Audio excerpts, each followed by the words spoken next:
We need more women in politics because women are powerful. Women can bring about change. Women have a voice, and that voice must be heard. But first, we must decide to be active.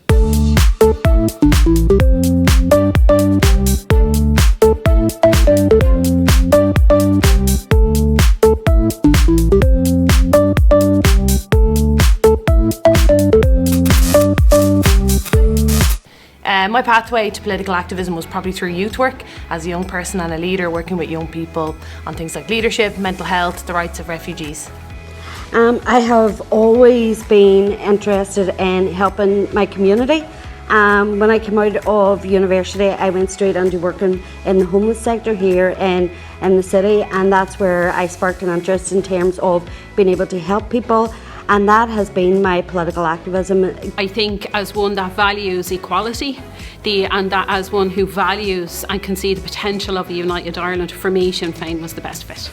I was living abroad for a number of years, and when I came back home I could just see how bad the system was for people, and I got diagnosed with an illness where I lost sight in my eyes, and I wanted to get involved in politics just so I could be help people and trying to bring up the issues which are going on where people are being failed.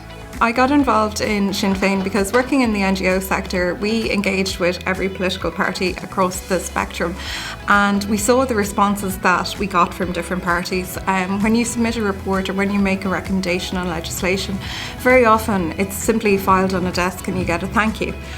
Whereas what we saw and I saw from Sinn Féin was real engagement and a real ambition to understand what the issues were and how they could be addressed, and addressed with ambition, not simply ticking a box, but looking at what could really be fundamentally changed to bring about a better society for all.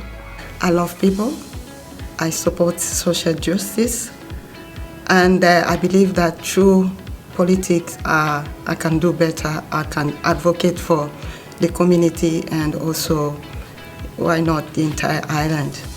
I got involved in Sinn Féin when I first came to university, and I met other Sinn Féin activists and saw the fantastic work that they were doing in their communities, and their vision for a future and their drive for an island of equals that really inspired me to become part of that movement. Well, when I came back from England, one of the main things was I was training a group of women in community development and participation in communities. And I went along to a Mayo County Council meeting, and the stark reality hit me. There was 31 seats on that council, and only 3 of them were women. And sometimes you hear these figures bandied about, but when you actually sit there and you look and you see there's only 3 out of 31 women, then you're compelled to either accept things the way they are or to get involved. Be active, be part of this great movement for change, for women, for our communities, for our children, for Ireland.